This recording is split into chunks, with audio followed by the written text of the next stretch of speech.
चलो बाबू, सबसे पहला सवाल जो पूछा गया है वो है 0.2x plus 0.3y is equal 1.3 और 0.4x plus 0.5y is equal 2.3। बाबू हम ये उम्मीद करते हैं कि जिनसे भी ये क्वेश्चन नहीं बना होगा एटलीस्ट वो कोशिश किए हैं या नहीं। वही तो, मतलब कोशिश भी नहीं किए, घर पे रहने दिए कि भाई दशमलव वाला है हम कैसे बनाएंगे, तो सीखने से कोई फायदा है नहीं। फिर तो यहां पर वही होगा कि टीचर बता रहा है हम उसको सिर्फ नोट कर लेते हैं। बन भी गया। कितने लोगों से बन गया था ये? अच्छा, इतने ही लोग थे जिनसे बन गया था, तो बस कुछ ही लोग हैं। बस बन जाएगा, तुरंत हो जाएगा अभी। चलो चालू हो गया भाई सब। तो नियम ये कहता है कि गुणांकों को काटो, एलिमिनेट करना है। पहले x वाले को एलिमिनेट करेंगे, फिर y वाले को, या पहले y वाले को, जो तुमको सही लगे। बस गुणांक बराबर करो और चिन्ह उल्टा होना चाहिए। तो गुणांक अगर हम बराबर देखें तो इसको बराबर करने के लिए सिर्फ 2 से गुना कर देंगे तो देखो बराबर होगा कि नहीं। बस कॉमन, हाँ 2 से गुना करेंगे, कॉमन का है बोल रहे हो, 2 से गुना।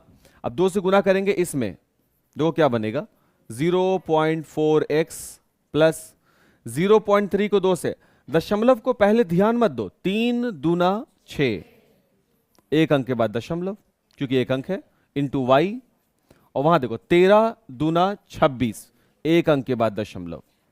लग गया ना। और नीचे गुना करने की आवश्यकता नहीं है क्योंकि ऑलरेडी दोनों बराबर हो चुके हैं ना। हो गया। अब इसको हम हटाएंगे, देखो बराबर हो गए हैं लेकिन चिन्ह एक है, विपरीत करने के लिए घटाओ, घट गया। 0.6 प्लस में, ये माइनस में, प्लस माइनस माइनस, तो संक्रिया किसका होगा, माइनस का। तो 0.6 में से 0.5 चला गया तो 0.1 बचेगा। ये फैमिली है y का तो y का बचेगा, और साथ में बड़ा वाला वैल्यू प्लस में है तो रिजल्ट मेरा प्लस में बचेगा। इज इक्वल 2.6 में से 2.3 चला जाएगा तो 0.3 बचेगा, और वो भी प्लस में बचेगा क्योंकि ये बड़ा है, 2.6 बड़ा है। कितना भारी था। इसके बाद बाबू y निकालना है तो y इज इक्वल 0.3 अपॉन 0.1, एक अंक के बाद दशमलव, एक अंक के बाद दशमलव, खत्म हो गया। रिजल्ट मिलेगा 3/1, जिसको हम 3 कह सकते हैं। x एलिमिनेट किया तो मिल गया। अब अगेन y को एलिमिनेट करेंगे।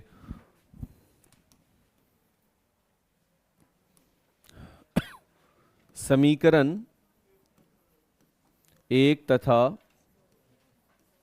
2 से, है ना। चलिए भाई दोनों इक्वेशन पे आ जाइए। फिर से लिखेंगे 0.2x plus 0.3y is equal 1.3, और यहां होगा 0.4x plus 0.5y is equal 2.3। मिल गया दोनों इक्वेशन। ये मेरा पहला इक्वेशन था, यहां पर दूसरा इक्वेशन है। अभी y को एलिमिनेट करना है, 3 और 5 है, तो ऐसा करते हैं इसको 5 से गुना कर देते हैं और इसको 3 से, बन गया। 5 से गुना, अभी मत नोट करो बाबू, क्या नाम है तुम्हारा, रणविजय नाम है ना, कि रणवीर। हाँ, कोई दीपिका नहीं आएगी तुमको बचाने, समझ गया ना। तुमको क्या लगा घसीटेंगे बहुत बाबू, बता देते हैं।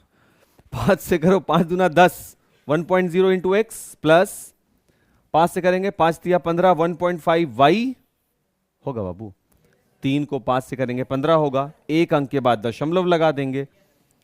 13 पचे होता है 65, एक अंक के बाद दशमलव, 3 से लगाओ, 4 तिया 12, 1.2x प्लस प्लस 5 को 3 से करो, 5 तिया 15, 1.5 इंटू वाई, 23 तिया होता है 69, 6.9।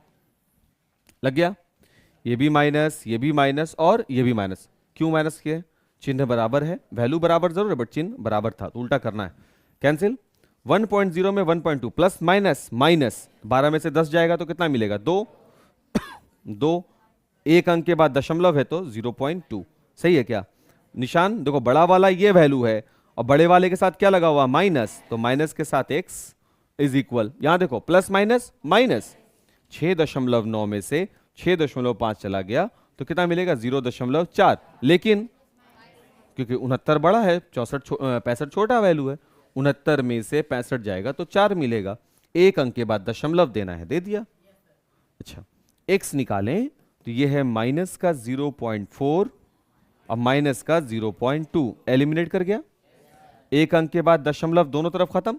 कैसे खत्म? इधर से दशमलव हटाएंगे तो ऊपर में 10 जाता है, इधर से हटाओगे तो नीचे में 10 आएगा। एक लाइन बढ़ा करके गंदा करने से बेहतर है एक एक लाइन एक एक अंक के बाद दशमलव हो तो दोनों को एलिमिनेट कर दो, अंश और हर दोनों में से हटा सकते हो। हटा दिया, 2 एकम 2, 2 दूना 4, कितना आ गया 2।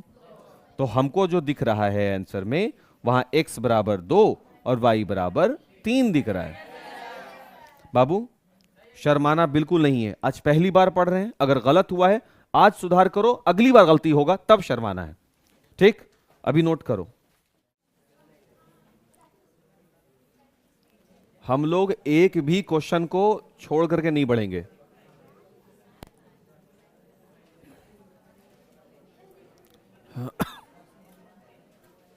आठ है बाबू, ये 8 है बाबू। ले बाबू सुनो ध्यान से बाबू, ये x जो है वो कभी भी रूट के अंदर नहीं हो सकता था, फिर वो बहुपद में काउंट नहीं होगा, तो x को रूट के बाहर रहना है, बाहर है ही है रूट के। अब हम इसको नॉर्मल करेंगे। नॉर्मल करने का नियम किसी पार्टिकुलर क्वेश्चन के लिए चेंज नहीं होता। नियम क्या कह रहा है?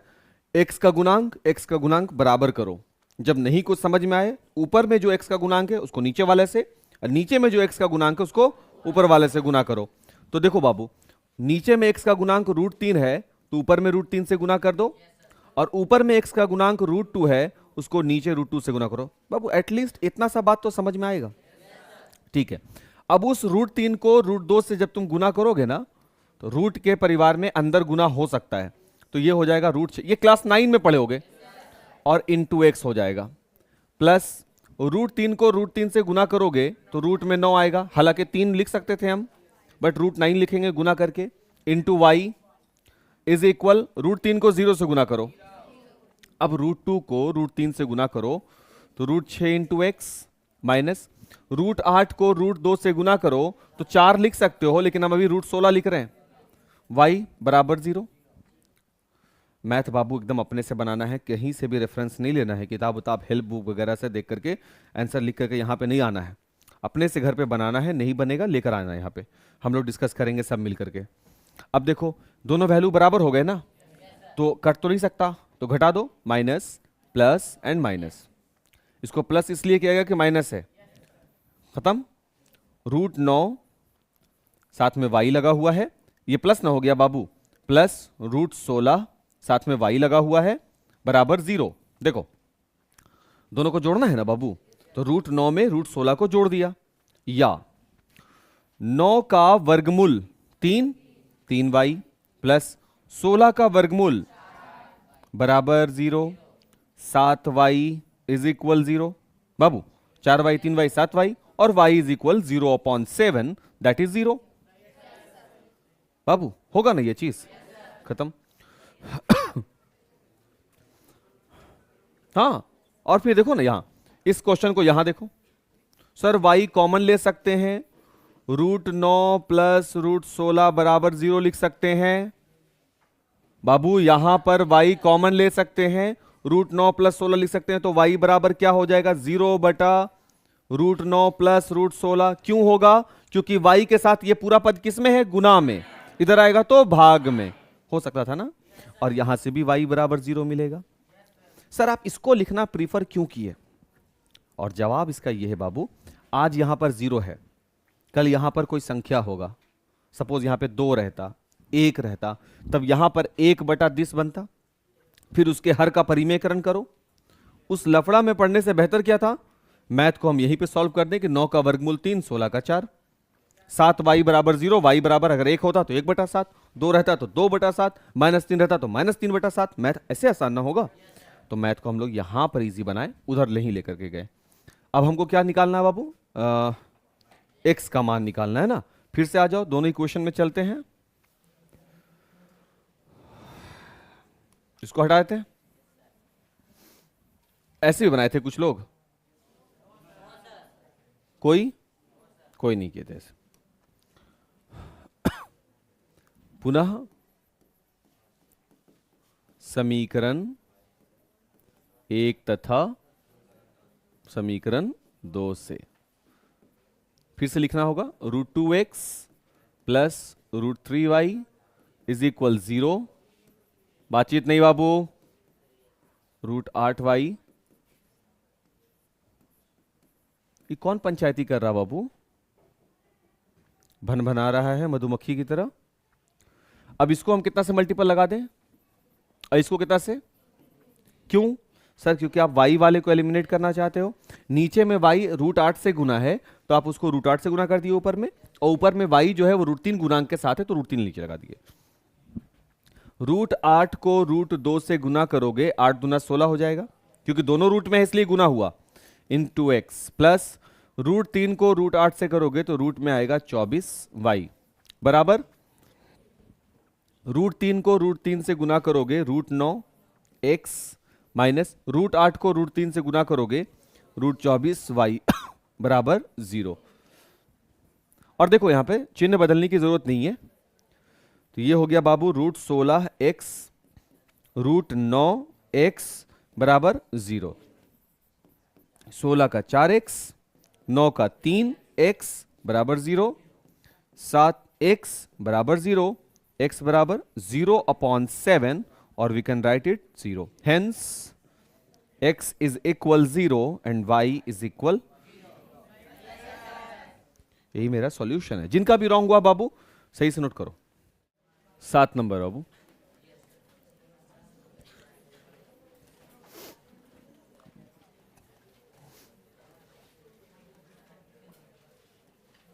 देखो बाबू, ये तो दो चर वाला रैखिक समीकरण का रूप तो है नहीं, क्योंकि वो रूप है ax plus by plus c बराबर 0।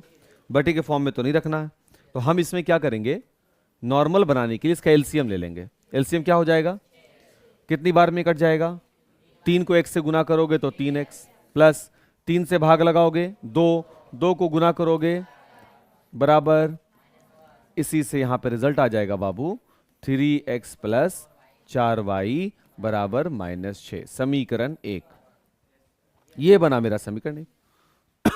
पुनः अब जो दूसरा वाला था बटे में वो उसको देखो, x minus y/3 is equal 3। यही क्वेश्चन है ना? तो इसको भी हम सॉल्व कर देंगे, नॉर्मल करेंगे। यहां कुछ नहीं है तो बटे में एक एलसीएम, तो ये हो गया 3x यहां होगा -y बराबर 3 और we can write it 3x minus y बराबर 9। इक्वेशन नंबर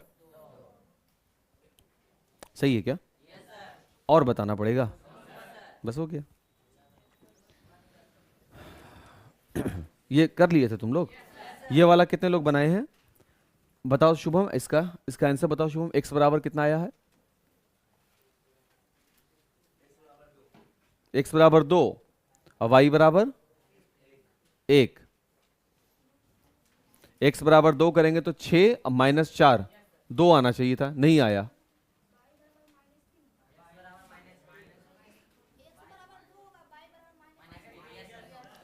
x बराबर 2 y बराबर -3 -12 और 6 -6। x बराबर 2 6 और -3 6 3 9। यस, x बराबर 2 y बराबर -3 आएगा। ये इसका आंसर है। चलिए सर, बाकी लोग सुधार कीजिए। सही है सर, ये आंसर लिख लो। जो लोग नहीं बनाए हैं वो इक्वेशन ले आइए और आंसर लिख लीजिए, ताकि घर पर जाकर जब बनाओ तो फिर मिल जाए। तुम लोग को कितना आया था बाबू इसका आंसर? यही आया है जो बताया गया? तुम लोग को बोल रहे हो।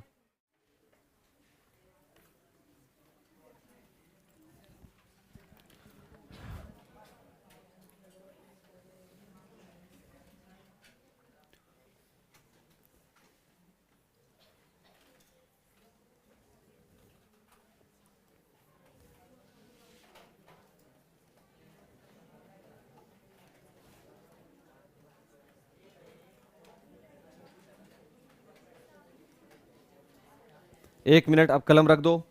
अब सिर्फ ध्यान से देखो, विलोपन विधि, उससे हम लोग ज्यादा से ज्यादा क्वेश्चन जो हम लोगों को दो चर वाला मिलेगा हम लोग उसी से हल करेंगे। फिर प्रतिस्थापन पर ज्यादा फोकस क्यों होते हैं कि जितनी दफा भी हम लोगों को ग्राफ सीखना है, ग्राफ बनाना पड़ेगा, हर दफा हमको प्रतिस्थापन विधि का ही इस्तेमाल करना पड़ेगा, इसलिए वो जरूरी हो गया। देखो यूज बता दिया ना क्या करना है, इसलिए बनाने का इसका तरीका क्या है, सबसे पहले एक समीकरण को आपको उठाना है, एक समीकरण, दो समीकरण होते हैं वहां पे, किसी एक समीकरण को हम उठाएंगे, उस एक समीकरण से या तो x का या फिर y का, आपके अपने सहूलियत से, या तो x का मान या फिर y का मान निकालेंगे। जाहिर सी बात है मान नहीं निकलेगा, x का मान किसी और रूप में मिलेगा। जैसे x निकालोगे तो x को तुम अकेला करोगे तो x का जो वैल्यू निकलेगा वो y के पद में निकलेगा, या अगर तुम y को अकेला करोगे तो y का जो वैल्यू निकलेगा वो x के पद में निकलेगा। तो यहां पर किसी एक समीकरण को, या तो समीकरण 1 को या समीकरण 2 को तुम हल करोगे और हल करके या तो x का या तो y का मान निकालोगे। कैसे निकालना है वो देखो, इसको चरणबद्ध प्रक्रिया मानो, जैसे पहला चरण काम कर रहे हैं। चरण तुमको लिखना नहीं है, हम बस चरण के रूप में तुमको दर्शाना चाह रहे हैं, ठीक है। चरण 1, पहला चरण क्या है, किसी एक समीकरण को हम हल करेंगे। कौन सा समीकरण आपको आसान लग रहा है? समीकरण 2 आसान लग रहा है, वही आसान लग रहा है, तो उसी में चलो लिखेंगे क्या, समीकरण, और यही प्रक्रिया आपको हर बार लिखनी है। समीकरण 2 को हल करने पर, चलिए सर समीकरण 2 को हल करते हैं। तो समीकरण 2 हम लिखेंगे x + 2y = 3। मिला एक चीज। अब यहां से या तो तुम x को अकेला करो या y को। अब देखो अकेला करना किसको आसान है, किसको आसान है अकेला करना? x को, पक्का ना? तो हम यहां पे x को अकेला करेंगे, या x = हो गया x अकेला, 3 इधर पहले से था और 2y प्लस वाला इधर आ जाएगा तो माइनस का 2y हो जाएगा, हो गया x अकेला। ये जो रिजल्ट अभी आया ना, x या y जिसको भी आप अकेला करोगे वो आपका कहलाएगा समीकरण नंबर, क्योंकि दो समीकरण तो यही दोनों था, मिल गया। समीकरण 3 की प्राप्ति किस समीकरण से हुई है? समीकरण 2 से हुई है, पक्का ना? तो इसलिए समीकरण 3 के मान को 2 में तो भूल से भी नहीं रखना है। अब समीकरण 3 का ये जो मान प्राप्त हुआ उसको समीकरण 1 में ले जाकर रख दो। बात समझ में आया? तो हम यहां लिख रहे हैं, ये मेरा दूसरा चरण होगा, चरण 2। ये क्या कहेगा, समीकरण किसका मान? 3 का। समीकरण 3 का मान समीकरण 1 में रखने पर, क्यों रख रहे हैं समझ में आ रहा है ना? समीकरण 3 का मान समीकरण 2 से प्राप्त हुआ है, तो अगर समीकरण 3 के मान को समीकरण 2 में रखोगे वो पूरे वैल्यू को 0 कर देगा, उसी से हमको वो प्राप्त हुआ है। इसलिए समीकरण 3 के मान को हम कहां रखेंगे? समीकरण 1 में। समीकरण 1 लिखा जाए, 7x - 15y = 2। इस x के जगह पर क्या रखना पड़ेगा हमको? 3 - 2y, यही ना बोल रहा है, 3 का मान 1 में रखो, तो ये 1 है, यहां 3 का मान रखना है, या 7 के जगह पे तो 7 रहेगा बाबू। अब इस x के जगह पे जब कोई वैल्यू रिप्लेस होता है, छोटी ब्रैकेट ओपन कर दो, उस x के जगह पे हम रखेंगे किसको? 3 - 2y रख दिया, x का 7, ये हो गया x, माइनस तो माइनस 15y = 2। क्लियर? या 7 को 3 से क्या करना पड़ेगा? गुना, 21, माइनस तो माइनस 7 दूना 14y, माइनस बाहर में बैठा हुआ है 15y = 2। किसी को दिक्कत यहां तक? नहीं। आगे चलिए सर, या 21 और माइनस माइनस प्लस 14 और 15 हो गया 29, निशान लगेगा माइनस का, = अब यहां पे चर मान कौन है? केवल y, तो हमको इसी को ना अकेला करना होगा। हम इसको लिखेंगे माइनस का 29y = पहले से 2 यहां बैठा हुआ है और वो 21 जो उधर प्लस में इधर आएगा तो माइनस में होगा, तो माइनस का 21 हो जाएगा। माइनस का 29y = माइनस का 19 हो जाएगा। y = हो जाएगा माइनस का 19 अब बटे में माइनस का 29, दोनों वैल्यू कैंसिल, इसलिए y का वैल्यू मिलेगा, कौन सी विधि में है हम लोग? प्रतिस्थापन। अब देखो कौन से बात पे हमको फोकस रहना है। सर 2 समीकरण तो होंगे, उन 2 समीकरणों में से हमको सबसे आसान समीकरण जो हमको सही लग रहा हो वो एक समीकरण का चुनाव हम कर लेंगे। कर लिया चुनाव, हमको दोनों समीकरण में से समीकरण 2 अच्छा लगा। जब हम समीकरण 2 को हल किए तो x या y के पद में हमको एक और समीकरण मिलेगा। x या y हम इसलिए बोल रहे हैं कि आपको जो सही लगे आप x निकाल लो, y आपको सही लगता है y बराबर आप निकाल लीजिए। तो x या y के पद पे आपको एक नया समीकरण मिल जाएगा। मिल गया, उस समीकरण का नाम है 3। अब इस 3 के मान को उठाइए और उठाने के बाद ले जाकर रख दीजिए उस समीकरण में जिसका यूज नहीं हुआ। 2 से बना रहे थे, 1 का यूज नहीं हुआ, इसलिए 3 के मान को 1 में रख दिए। जैसे ही 3 के मान को 1 में रखे, रिजल्ट निकल गया y का। अभी y तो मिल गया बट x नहीं मिला। तो अब कोई भी आदमी जानेगा कि x कहां से मिलने वाला है। कहां से मिलेगा x? समीकरण 3 से ना। हम लिखेंगे y का यह मान जो अभी हमको प्राप्त हुआ, y का यह मान कहां रखोगे? समीकरण 3 में रखने पर। यह हो गया अपना तीसरा चरण, चरण नंबर 3 हो गया। 3 चरण में मामला खत्म है। पहला चरण कहता है किसी एक समीकरण को हल करो जहां से हमको समीकरण 3 मिलेगा। दूसरा चरण बोलता है कि जिस समीकरण से आपको समीकरण 3 मिला उसके अलावा दूसरे वाले में समीकरण 3 को रख दो। वही बोला ना, जहां से रिजल्ट आपको y या x जिसका भी है वो मिल जाएगा। जब वो वैल्यू मिल जाए तो उस वैल्यू को वापस से कहां रख देना है? समीकरण 3 में। वापस से समीकरण 3 में रख दिया तो समीकरण 3 कहता है x बराबर यहां 3 माइनस 2y, यही कहता है ना। तो x बराबर 3 माइनस 2 इंटू, जब जब वैल्यू रखाएगा छोटी ब्रैकेट ओपन करो, y के जगह पर 19/29 और x बराबर 3 माइनस 19 दूना 38/29। भिन्न का घटाव, एलसीएम क्या बनेगा यहां पर? 29 तिया कितना हो गया? 36 87, हाँ हमें 36 बोल रहा है। 38 कितना हो गया बाबू? 49/29। एक बार जगह पर कहीं पे रिजल्ट लिख दिया जाए भाई नीचे। पहले x बराबर कितना हो गया बाबू? 49/29 और y बराबर 19/29। हो गया, टाटा बाय बाय। अब बताइए कितना मुश्किल काम। मतलब फिर से वही कल वाला बात है, बोलेंगे 5% समझ में नहीं आया होगा क्या? आया ना? चलो नोट करो।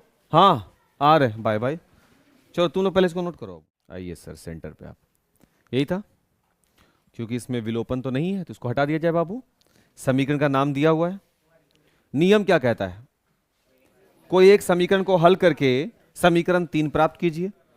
अब यहां पर तो बाबू जो हाल इनकी वही हाल इनकी है, तो किसी एक का भी चुनाव कर सकते हैं, बट जिसका चुनाव करेंगे अपने कॉपी के माध्यम से सामने वाले को बताना भी है। तो हम चुनाव किसका कर रहे हैं? समीकरण 1 का। हाँ अब तो यहां पे किसी का भी कर सकते हैं ना। तो चलो सीक्वेंस में चलते हैं। हम यहां लिखा समीकरण, ध्यान दोगे सब लोग, समीकरण 1 को हल करने पर, देखो चरण करके नहीं लिखना है, ठीक है बाबू। समीकरण 1 को हम हल करेंगे। समीकरण 1 क्या है? √2x बाहर है बाबू, प्लस √3y बाहर होना चाहिए बराबर 0। यही ना है। किसको क्या करना है यहां पे? हल का मतलब क्या है सर? या तो आप x को अकेला करोगे या फिर y को। तो चलो किसी एक को करते हैं। √2x is equal 0 minus √3y। सही है क्या? या फिर आप अगर x को अकेला कीजिए, x के साथ √2 किस में है बाबू? गुना में है ना। इधर आएगा तो भाग में होगा, तो हम इसको लिखते हैं माइनस का √3y अब बटे में √2। ये हो गया समीकरण नंबर 3। हम इसको रोमन में ही लिख देते हैं सबको। ये मेरा इक्वेशन नंबर 1, ये मेरा इक्वेशन नंबर 2, ये इक्वेशन नंबर 3। अभी बताओ कोई दिक्कत?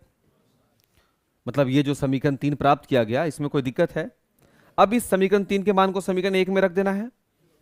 नो सर, नो सर, 2 में रखेंगे। जिससे आप प्राप्त किए हैं अगर उसी में जाकर रखिएगा 0 कर देगा। और ये बात घर पे जाके तुम पुष्टि करो इस चीज का, है ना, करके देख लेना अपने से। यहां पे भी दिख रहा है x के जगह पर समीकरण 1 से ने प्राप्त किए, x के जगह पर इसको रखोगे तो √2 और √2 कट जाएगा बाबू। और हमको देखो क्या मिल रहा है यहां पे, केवल √3y माइनस के साथ, और प्लस का √3y यहां पर ऑलरेडी है। खत्म ना हो गया? तो कोई रिजल्ट नहीं निकल पाएगा, इसीलिए। तो समीकरण 3 का मान हम किस में रखेंगे? समीकरण 2 में। तो यहां लिखते हैं समीकरण 3 रोमन में है, समीकरण 3 का मान समीकरण 2 भी रोमन में है, समीकरण 2 में रखने पर, समीकरण 2 को पहले लिखो आराम से,